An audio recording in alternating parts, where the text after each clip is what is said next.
Pues en esta jornada de hoy aquí en el análisis, en Canal 9 Soria, nos acompaña en este estudio el alcalde de Ágreda, Jesús Manuel Alonso, a quien vamos a dar la bienvenida para hablar de diferentes temas de actualidad que conciernen a la Villa de las Tres Culturas. Jesús Manuel Alonso, ¿qué tal estamos? Bienvenido. Muy bien, buenos días. Muchas gracias por estar acompañándonos, sobre todo para poder conocer un poquito más de situaciones, diríamos, tanto positivas como, vamos a decir, no tan positivas, en este caso como la que pues, nos concernía también hace tan solo unos días, esa noticia de saber que Siemens Gamesa pues, va a poner en stand-by durante al menos 2 años la planta y bueno, pues saber un poquito también esas consecuencias que tiene, ya no tanto quizás a lo mejor para la empresa, pero sí también para todos esos trabajadores que viven pues tanto en Ágreda como en el entorno. Situación que imagino que cuando llega una noticia de este tipo en una fábrica importante para un alcalde, pues muy positiva, como decíamos, no es, ¿verdad? No, la verdad que había una rumorología. Yo, evidentemente, hasta que no hablé con la primera línea, con el CEO, Kerman Gaviola, y también con la jefa de recursos humanos, pues, con Nuria Fernández Candocia, no tuve un conocimiento de la realidad a la cual nos teníamos que afrontar. La verdad es que hasta el 1 de marzo, a principios de marzo, según ellos me comentaron, no se va a trasladar cuál va a ser la estrategia en el futuro de la empresa para los trabajadores, especialmente en lo que afecta a la producción, pero es cierto que en este momento Gamesa quiere hacer una reestructuración, una mejora importante de los productos eólicos que se estaban produciendo en Ágreda y que por lo tanto necesitan una fase de análisis, digamos, para intentar sacar al mercado el mejor producto posible. En este momento, según me trasladan, hay una reducción importante de los pedidos para producir. En consecuencia, van a aprovechar para hacer esta mejora tecnológica.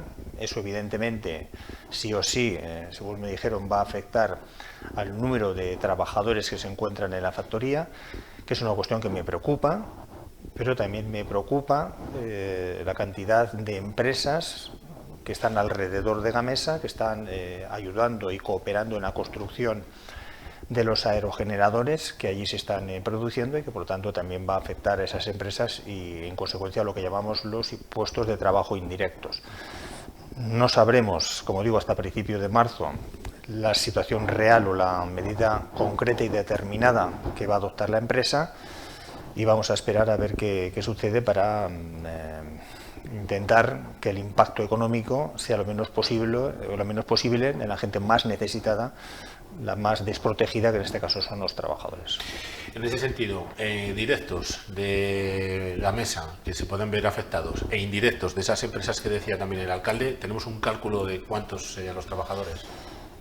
Bueno, según me comentaron, aproximadamente había 270 trabajadores, no todos son de Ágreda, porcentaje no muy alto, no sé, eran 60 o 70 eran de Ágreda, pero sí, evidentemente hay otros puestos de trabajo indirectos que mayoritariamente son de Ágreda. En todo caso, estamos hablando de que Gamesa es uno de los pulmones económicos del municipio y si un pulmón tiene un problema, pues evidentemente eso se traslada a la economía de Ágreda.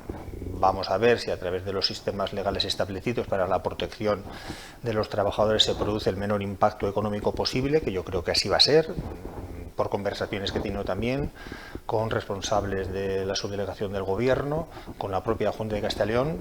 Creo que el impacto económico no va a ser extraordinariamente restrictivo en cuanto a los recursos que tengan que percibir, pero evidentemente es una situación muy delicada porque lo que queremos es que se vuelva a la recuperación de la producción en el plazo que nos han establecido.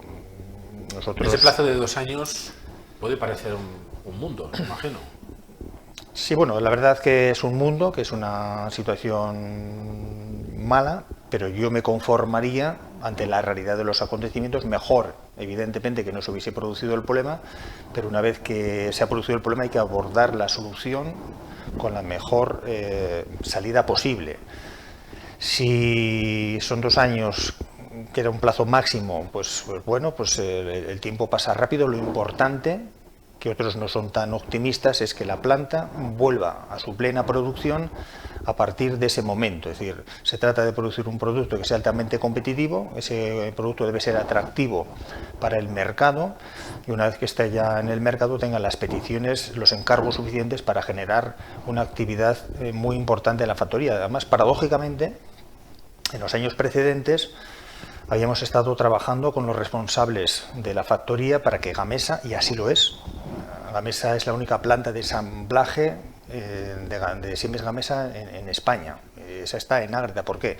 Porque esa planta lo ha sido, me trasladaron que quieren que lo sea y que lo siga en el futuro, ha sido una planta de referencia. Es una planta de referencia en la cual hemos trabajado todos en la medida de nuestras competencias para que tuviese el entorno adecuado para la producción de los productos que allí se generaban. Hemos ampliado el suelo industrial, hemos cooperado en que tuviesen medios auxiliares, naves auxiliares para poder prestar los servicios con más eficacia. Hemos trabajado, como digo, todos al unísono para que esa planta fuese una planta de referencia a nivel nacional y esperemos que lo siga siendo en el futuro. Es un poco la incertidumbre que tenemos, ¿no?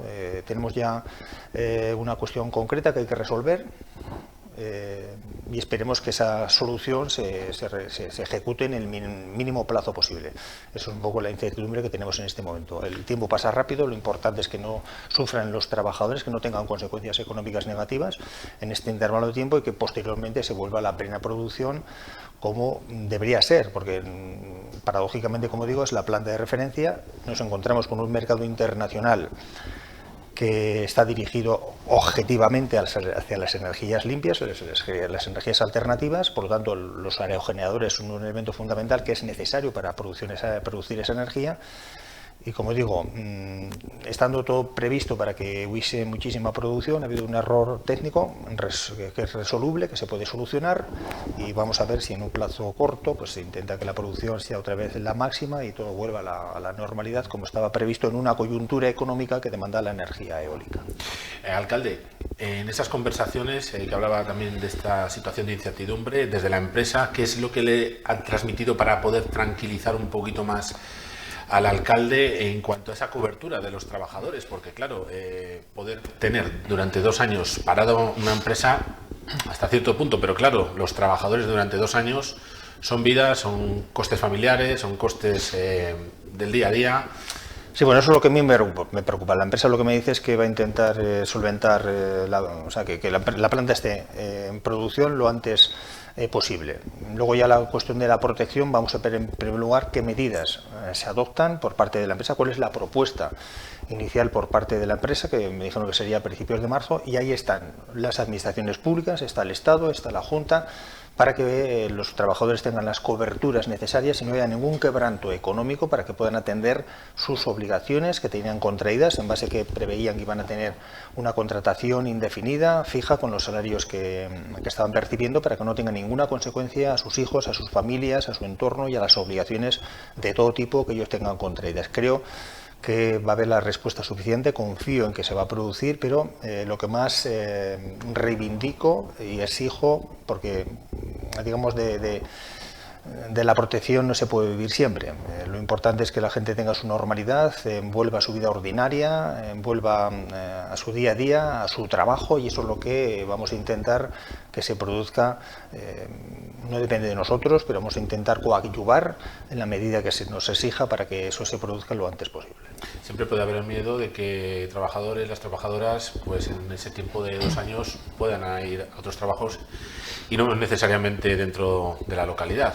Imagino que también está ese temor. Sí, evidentemente, cuando una persona tiene una situación de desempleo, no le gusta estar parado, le gusta trabajar, le gusta estar motivada día a día, y habrá mucha gente pues que seguramente opte por otro empleo, otros optarán por una jubilación anticipada, pero bueno, vamos a ver cómo se solventa. Lo más importante es que cada persona individualmente experimente el mínimo perjuicio o si puede ser que no experimente ningún perjuicio ni emocional ni económico ni para él ni para su entorno a consecuencia de la situación. Si después en el futuro ha tenido otro trabajo será porque le satisface. Si quiere volver a Gamesa pues supongo que no tendrá ningún inconveniente, pero lo importante es que la gente no sufra y que no tenga ninguna consecuencia los más débiles, ¿no? Los más débiles son las personas y esperemos que sufran o que no sufran, sí, al poder ser. Hacía esa comparativa el alcalde con un pulmón, lo que supone Siemens Gamesa para la localidad, pero como siempre me imagino que también el arduo trabajo que hacen desde el ayuntamiento de intentar conversar con empresas que puedan estar interesadas en instalarse en los diferentes polígonos que tiene el municipio, imagino que también ese trabajo es insistente, más que nada viendo estas posibles situaciones, ¿no? Sí, la verdad que nosotros, bueno, y últimamente hemos tenido proporciones importantes. Hemos tenido una propuesta, pues seguramente la propuesta más importante en la historia del municipio, que dependía de varias cuestiones. Por una parte, de disponer de agua. Estuvimos en la Confederación Hidrográfica del Ebro con el presidente, con Carlos y con la comisaria, con Miriam, y ellos nos trasladaron la positividad que tenían para recibir el proyecto, con agua precisamente que salía de un punto concreto, que era la depuradora. Les gustaba muchísimo la ubicación de Ágreda, incluso estuvimos viendo terrenos, todo lo que ellos precisaban. Había una cuestión muy importante que era prácticamente una condición indispensable, necesaria, condición sine qua non, que era la reapertura del Soria Castejón, porque ellos tenían que sacar su producto a través del ferrocarril para conectar con el corredor del norte, y el que conecta con todo el este de nuestro país. Estuvimos trabajando también en Adif, hemos en reuniones en Madrid, hemos trabajado también con los parlamentarios de Soria y con el gobierno de España para intentar resolver este problema. Creo que la Soria Castejón, por las noticias que han llegado últimamente del ministro, ya no se habla de una reapertura, sino que incluso puede ser una vía ferroviaria potente, incluso para que tuviese AVE. Vamos a ver si la empresa tiene la quietud, la espera para poder conseguir ejecutar esta infraestructura, porque como digo era una condición sine qua non. Es una empresa, como digo, muy, muy importante, estamos pendientes de esa cuestión. Hay cuestiones también otras planteadas sobre biometanol, metanol verde, que se nos están planteando. En este momento el tránsito hacia la concentración parcelaria nos ha perjudicado por no disponer de terrenos adecuados. Estaba previsto un terreno que incluso habían llegado a acuerdos con los propietarios para su instalación. Hemos tenido un problema porque no cumplen las distancias con la ejecución de la futura autovía. Yo incluso mandé una carta para intentar que flexibilizasen la normativa aplicable para la posible instalación de la empresa. La respuesta fue negativa. Estamos buscando otra posible ubicación, pero bien, evidentemente siempre todos los ayuntamientos, todos los alcaldes, alcaldesas pues tienen la pretensión de movilizar la economía de su municipio, fundamental para el futuro y el desarrollo de sus pueblos, y bueno, y esa es la coyuntura en la que estamos, y vamos a intentar, si conseguimos, actuaciones en el futuro. Esa empresa que habla de la que, bueno, espera que, valga la redundancia, que esperen a que lleguen las infraestructuras. ¿Cuál es la última noticia que tenemos? ¿Están en esa espera? Bueno, estamos en esa espera. Estos proyectos no se construyen de la noche a la mañana, son proyectos que son a medio plazo, y bueno, vamos a ver si como que tienen la quietud, porque claro, si el Soria Castejón estuviese, ya digo yo que estarían no empezando las obras, pero ya se estarían empezando con la ejecución de actuaciones. Vamos a ver si tienen un poco la espera necesaria para poder ejecutarlo. ¿Ese argumento se utiliza mucho a la hora de presionar dentro del Ministerio de Transportes para decir? Claro, evidentemente nosotros, yo voy al Ministerio de Transportes. ¿Qué le dicen cuando utilizas ese Yo argumento? voy al Ministerio de Transportes y, claro, la vida de mi pueblo, el futuro de mi pueblo depende de esta infraestructura. Siempre que vamos a reclamar a una administración pública, no vas a reclamar porque sí, tienes que reclamar con argumentos, con fundamentos, ¿no? Como se dice, cuando tú vas con fundamentos, evidentemente eres más escuchado.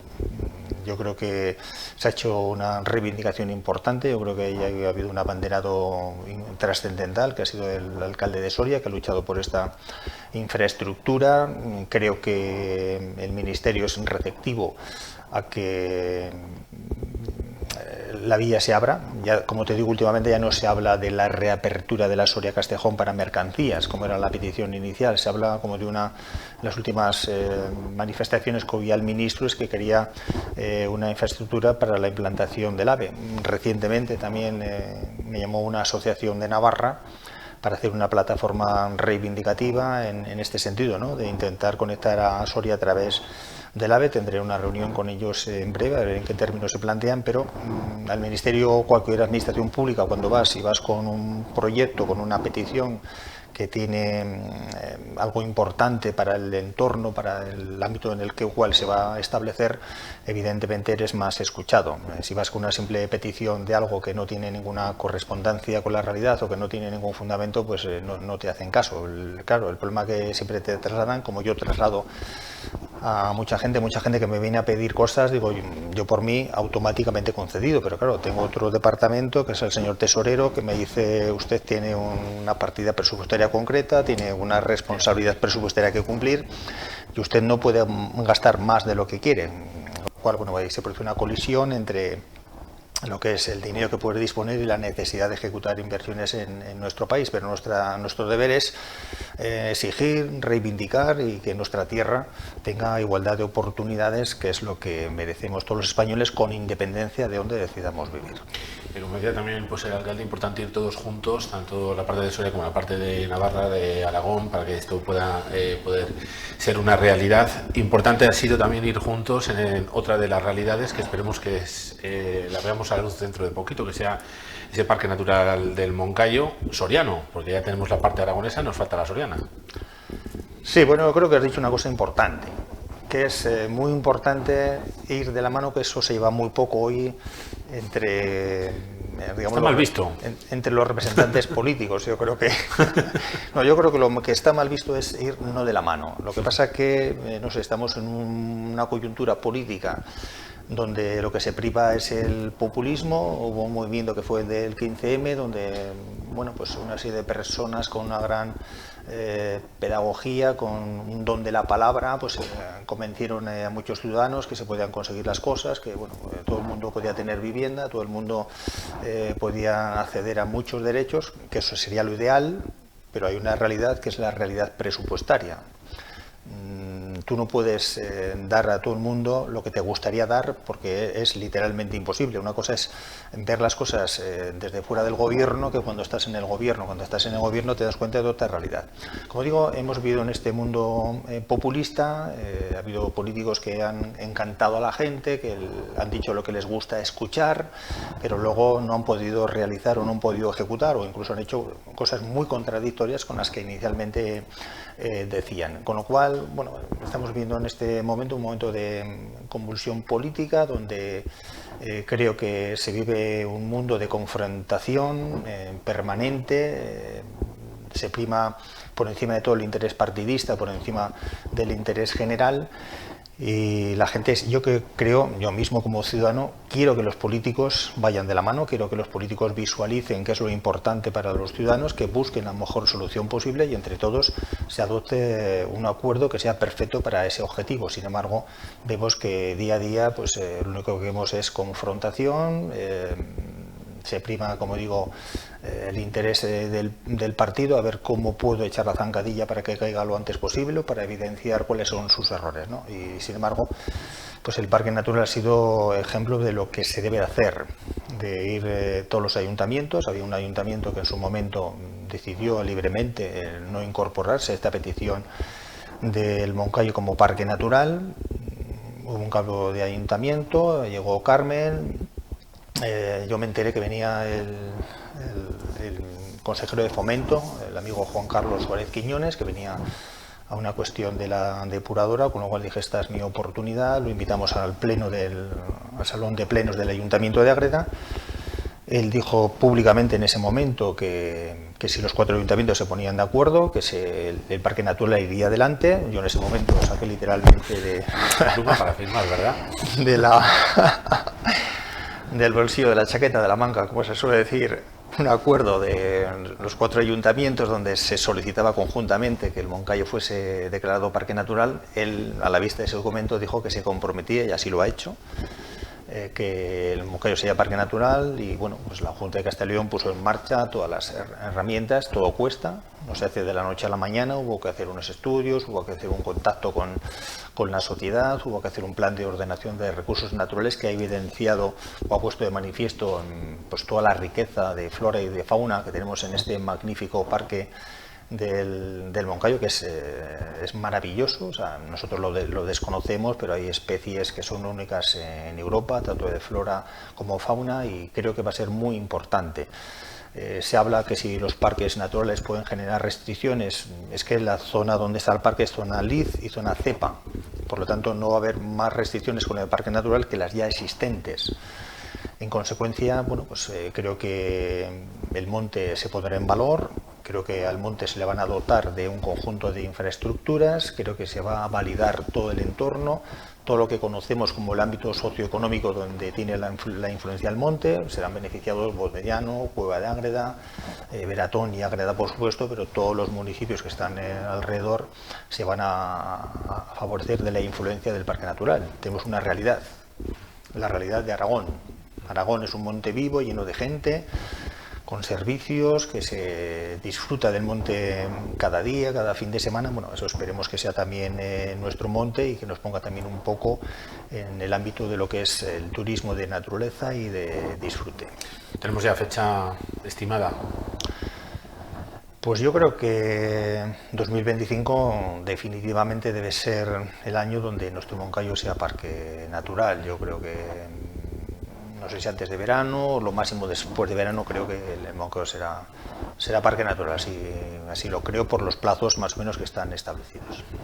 Imagino que con ello ya hay que predisponer una serie de actividades importantes, ¿no? Sí, la verdad que bueno, tuvimos una experiencia muy importante, que fue este campeonato del mundo de deportes de alta montaña, que se celebró a principios de septiembre entre el Moncayo y el Pico Urbión. También tuvimos una experiencia muy importante que fue el ascenso vertical, que fue en mayo, que ya nos sirvió para diagnosticar cómo habría que hacer este gran campeonato del mundo. Tenemos grandes rutas en este momento con el Moncayo, tenemos otros proyectos en torno a las bicis, ¿no? Yo creo que el Moncayo va a dar mucho de sí. Es un monte que ha estado ahí, que no se ha explotado y que sin embargo tiene un gran potencial medioambiental, incluso de aprovechamiento económico en el mejor de sus términos para el disfrute de actividades deportivas y de otra índole. Proyectos, también tiene importantes proyectos el Ayuntamiento de Ágreda para intentar mejorar el día a día también de los vecinos. Hablábamos antes de los polígonos, importante también pues esa conexión entre ambos para que haya una mayor fluidez, pero bueno, también otros proyectos en el caso de la calle Vicente Tutor y en la residencia en los que se está trabajando, ¿verdad? Sí, bueno, nosotros intentamos ya hace años ser pioneros en lo que es la utilización de fondos europeos para mejorar la movilidad. Creo que fuimos de los primeros pueblos de Castilla y León que puso los puntos de recarga de energía eléctrica para automóviles, con lo cual lo que queremos es visualizar que es un dato objetivo, real, el calentamiento global, por lo tanto hay que intentar entre todos la eliminación de la emisión de CO2. Creo que cuantos más coches circulen con electricidad, pues evidentemente será mejor. Aquí quiero puntualizar una cuestión que a mí me parece importante. Es cierto que los coches son los más contaminantes, pero no es cierto que, por ejemplo, la maquinaria agrícola sea contaminante, porque no tiene que ver con la cuestión, pero quiero alzar la voz también a favor de un sector que se está machacando últimamente, que está siendo casi perseguido políticamente, como es el sector agrícola. Los agricultores y ganaderos están viviendo una coyuntura extraordinariamente negativa. El mejor dato para poder comprobar si un negocio es viable o no es si un negocio puede funcionar instalándose una persona por sí misma, de cero.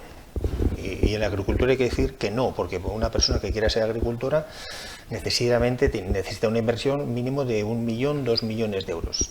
Yo lo tiene como herencia, pues si no o es lo muy tiene difícil. como herencia, o lo recibe de sus abuelos, o de su tío, o de su padre, o le viene dado, o si no es imposible. Por lo tanto, eso demuestra si ese negocio es rentable o ese negocio no es rentable. Ahora tenemos el acuerdo con Mercasur, que hace que los precios agrícolas sean extremadamente negativos. Una cosechadora, para que te poner un ejemplo, en los años 80, con 40 minutos o con una hora pagaba el gasoil. O sea, tú trabajabas 40 minutos o una hora y pagabas el gasoil del día. Hoy, como mínimo, necesita 3 o más de 3 horas para pagar el gasoil que consume en un día. Eso nos da un ejemplo de cómo ha ido la rentabilidad de la explotación agraria y de los servicios agrícolas. Y luego encima se dice que son altamente contaminantes. No. Hoy la máquina agrícola es una máquina agrícola que va preparada, que hay que aplicar los productos correspondientes para que esa máquina no contamine, que lleva filtros de partículas o lleva los mecanismos correspondientes. Un tractor por el campo no puede contaminar igual que todos los coches o que circulan simplemente en un pueblo pequeño. Por eso que quería, al hilo de la contaminación, de la emisión de CO2, quiero también pues un apoyo al sector agrícola, que es un sector, como digo, que está perseguido, machacado y con unos precios que se están percibiendo, como digo, ridículos. Al hilo del coste del gasoil, 40 minutos, una hora para pagar el gasoil del día, el trigo vale lo mismo hoy que en el año 80, o menos. Menos. Sí, sí. Es inasumible. O sea, sí.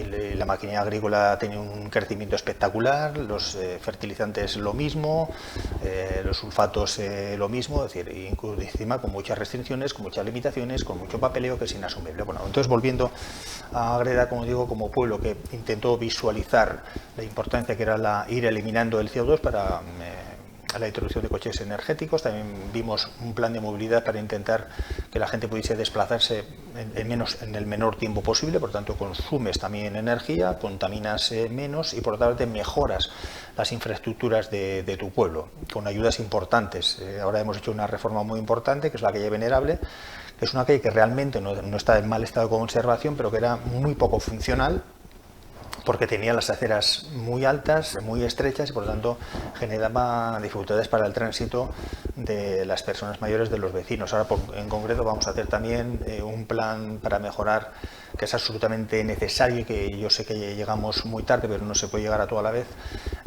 para mejorar la movilidad de las personas con minusvalía a través de vehículos que permiten afortunadamente su movilidad mucho mejor que antes, ¿no? Que una persona mayor ya no tenía un medio para desplazarse y ya prácticamente se quedaba estancada en una silla. Bueno, vamos a hacer un plan también para mejorar esa movilidad. Tú te referías a lo que es la movilidad de los polígonos. Hicimos en su momento la conexión de Valdemies 1, Valdemies 2 con la DESA y se mejoró un mejor tránsito, por lo tanto mayor eficacia para las empresas, más accesibilidad a sus servicios. Vamos a hacer lo mismo con el polígono de Los Espinos. Una de las cuestiones era también unir Gamesa con una empresa que le suministra, que era uno de los acuerdos de establecimiento en el territorio, y bueno, pues intentar mejorar, como digo, la movilidad y mejorar los servicios de las empresas.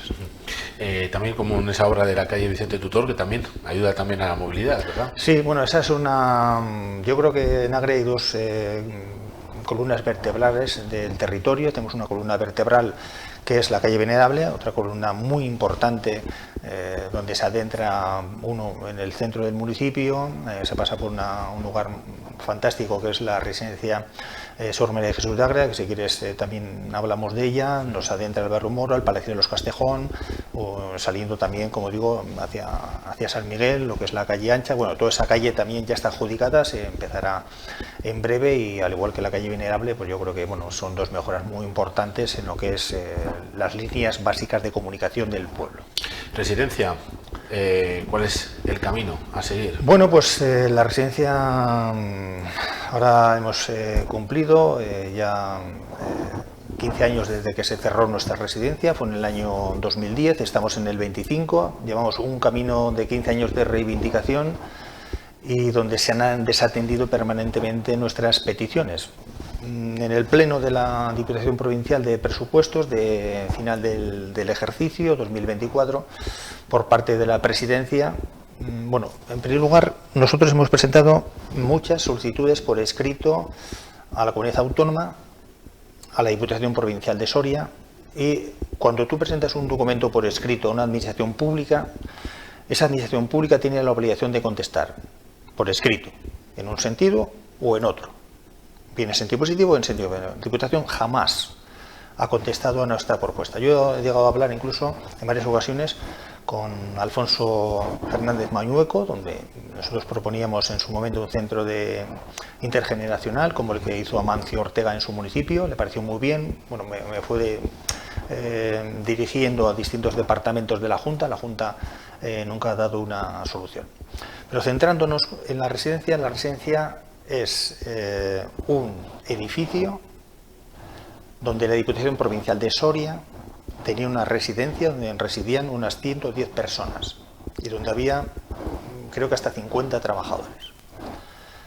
Diputación decide en su momento cerrar ese centro porque dice que genera un déficit presupuestario y aparentemente dice que puede ser que reconstruya el edificio y que vuelva a proceder a su reapertura. Y ya es cierto que se hace una inversión de creo que de unos 300.000 euros que no sirvió para reconstruir, sirvió para destruir todo el interior de la residencia. Por lo tanto, ahora nos encontramos con un edificio que no sirve absolutamente para nada, porque está, como digo, por el interior totalmente diáfano.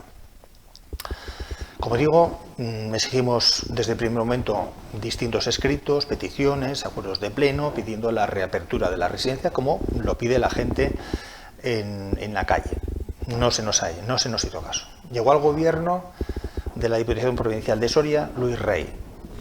Yo le dije en ese momento que tiene que afrontar sí o sí la reapertura de la residencia, por exigencia del Ayuntamiento de Ágreda, que ha contribuido también de una forma positiva en los últimos años a que se pudiese gobernar la Diputación Provincial de Soria. Y que por lo tanto, pero en ese periodo tampoco hubo avance.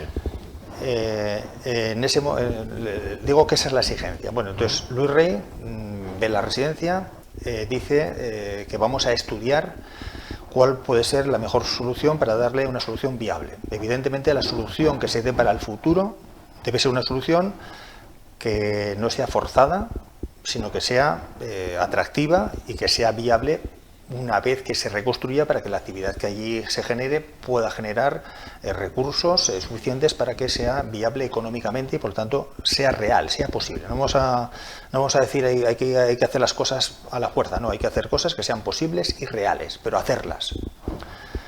Se le traslada, como digo, a Luis Rey, lo estudia, viene la Universidad de Granada,